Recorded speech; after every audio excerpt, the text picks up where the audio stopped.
800 kilometre लंबी अरावली पहाड़ी को अब काट दिया जाएगा, क्योंकि कहा गया है कि जो पहाड़ियां कम ऊंची हैं उन्हें काट दिया जाएगा।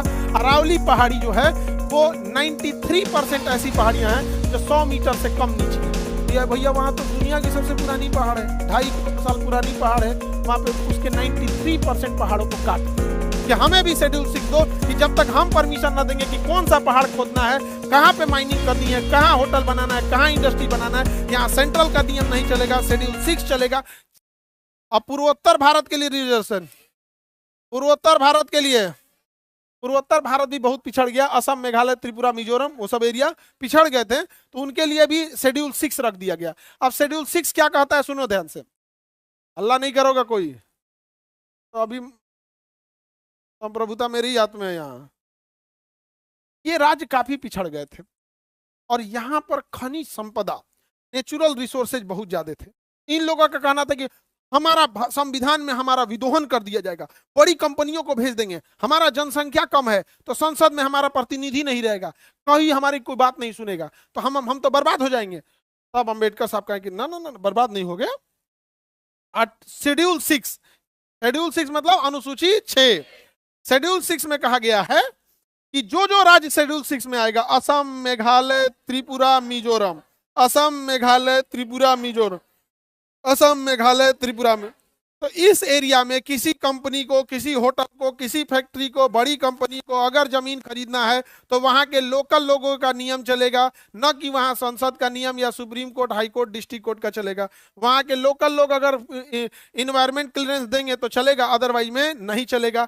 अब बताइए, वहां का जंगल आज भी सुरक्षित है, पूर्वोत्तर का, वहां के खनन आज भी सुरक्षित है, बचा के कौन रखा है, शेड्यूल 6। ऐसे ही जम्मू कश्मीर में, लद्दाख में सबसे ज्यादा खनिज है, लेकिन लद्दाख में बर्फ इतना है और वहां सबसे ज्यादा सेंसिटिविटी है, बहुत ज्यादा खनन हो जाएगा, बहुत ज्यादा अगर प्रदूषण होगा, फैक्ट्रीज लगने लगेंगी, होटल खुलने लगेगा, इंडस्ट्रियलाइजेशन होगा, यहाँ का बर्फ पिघलेगा, कंपनियां अपना पैसा कमा के लेके चली जाएंगी, वहां के रहने वाले वैसे ही बर्बाद हो जाएंगे जैसे आज धनबाद और झरिया के लोग वहां पे कोयला निकालने के बाद जो आग लग गया है, वहां के आदिवासी आज मर रहे हैं, बड़ी कंपनियां पूछने नहीं जाती है। तो यहां भी जरूरी था शेड्यूल 6। पिछले 4 साल से सोनम वांगचू यहां आर्टिकल शेड्यूल 6 मांग रहे थे कि हमें भी शेड्यूल 6 दो, कि जब तक हम परमिशन न देंगे कि कौन सा पहाड़ खोदना है, कहां पे माइनिंग करनी है, कहां होटल बनाना है, कहां इंडस्ट्री बनाना है, यहां सेंट्रल का नियम नहीं चलेगा, शेड्यूल 6 चलेगा।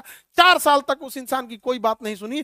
लेकिन अगर नेपाल में प्रोटेस्ट हुआ तो वहां के बच्चे भी थोड़ा उग्र हो गए, उन्होंने भी प्रोटेस्ट किया, उनके ऊपर वही धारा लगा दिया गया जो आतंकवादियों के ऊपर लगता है, नेशनल सिक्योरिटी एक्ट, के जयपुर की जोधपुर जेल में रख दिया गया। हम भीड़ तंत्र वाले लोग को कोई मतलब नहीं बना है कि वो इंसान इस देश के लिए क्या किया था, वो इंसान इस सेना को ठंड में रहने के लिए टेंट दिया था जहां सेना का नेटवर्क नहीं चल रहा था, दुनिया में पहला वाईफाई बना के दिया, वाईफाई नहीं लाईफाई बना के दिया, इतनी ज्यादा इनोवेशन किया, उसके ऊपर 3 इडियट मूवी बनी है। 3 इडियट मूवी में जो वहां पर रणछोड़ दास छांचड़ बना होता है आमिर खान, वो कोई और नहीं, वो सोनम वांगचू है जो आज जेल में है इस भीड़ तंत्र में। समझ में आ गया? भारत में भीड़ तंत्र में यही होता है, बस खुश रहिएगा आप लोग और कुछ नहीं। क्या वो इंसान जेल में क्या मांग रहा था, शेड्यूल 6 क्या मांग रहा था, उसे आरोप लगाया गया कि देशद्रोही है, चाइना से मिला हुआ है, ये है वो है, एनएसए लगा, कहां चल गए, खत्म कहानी। क्या मांग रहे थे, शेड्यूल 6, क्या गलत मांग रहे थे? आज देखिएगा बर्बाद हो गया। शेड्यूल 6 में न रहने का नतीजा देखिए, 800 किलोमीटर लंबी अरावली पहाड़ी को अब काट दिया जाएगा, क्योंकि कहा गया है कि जो पहाड़ियां कम ऊंची हैं उन्हें काट दिया जाएगा। अरावली पहाड़ी जो है वो 93% ऐसी पहाड़ियां हैं जो 100 मीटर से कम नीची हैं। संसद ने कहा है कि जो 100 मीटर से कम नीचे है, जो 100 मीटर से ऊंचाई कम है, 100 मीटर का मतलब होता है, आपका समझिए कि 3 मीटर का एक तल्ला होता है, 3 मीटर का एक तल्ला, तो यानी 30 तल्ले से नीचे जो पहाड़ होगा, तो यार भैया वहां तो दुनिया की सबसे पुरानी पहाड़ है, 2.5 करोड़ साल पुरानी पहाड़ है, वहां पे उसके 93% पहाड़ों को काट दिया, पहाड़ को काट दिया जाएगा, क्योंकि शेड्यूल 6 में नहीं है।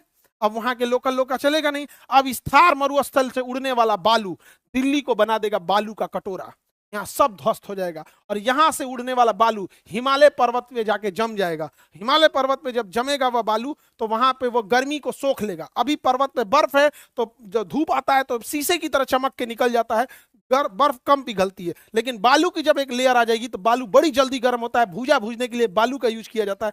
जब उसके ऊपर बालू रहेगा तो बर्फ को तेजी से पिघलाएगा, यहाँ से बर्फ पिघलेगा, गंगा और यमुना में मिलेगा और वो अल्टीमेटली बिहार में आके बाढ़ लाएगी। लेकिन आर्टिकल शेड्यूल 6 नहीं है, हम लोग टुकुर टुकुर मुंह देखेंगे। ज्योग्राफी डिसाइड और इकोनॉमी, समझ में आ गया कि नहीं गया? दिस इज ज्योग्राफी, समझ में आ रहा है? तुम नहीं, एनी प्रॉब्लम?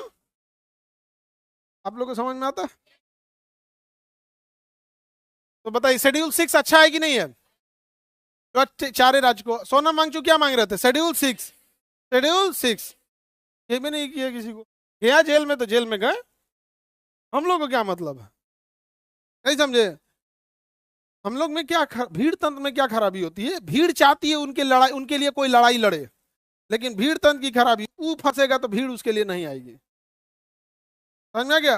दिस इज भीड़ तंत्र। आगे बढ़ जा। उनको घोषित कर दिया क्या चीज? देशद्रोही। नहीं समझे? हम लोग भी ज्यादा बोलेंगे तो हम लोग को भी घोषित कर देगा। लेकिन फिर पब्लिक हम लोग से ही कहेगी, अगर हमको कहा जाएगा कि पाकिस्तान की बात करता तो पाकिस्तान वाला खुद आएगा, या भाई उस सबसे ज्यादा हम लोग को गरियाया है। हमरा तो घोषित नहीं कर सकते हैं, और चाइनीज घोषित कर देंगे, चाइना का। एक यही प्लस पॉइंट है आदमी को, नहीं समझे? लेकिन ये चीजें सही नहीं। आगे बढ़े। अरावली पर्वत खत्म होने वाला है, पास हो गया विधेयक, पहाड़ कटेगा सब में बटेगा। आगे बढ़ते। पूर्वोत्तर समझ में आ गया? पूर्वोत्तर शेड्यूल 6 समझ में आ रहा है बाबू? अभी तो हम संविधान में प्रवेश भी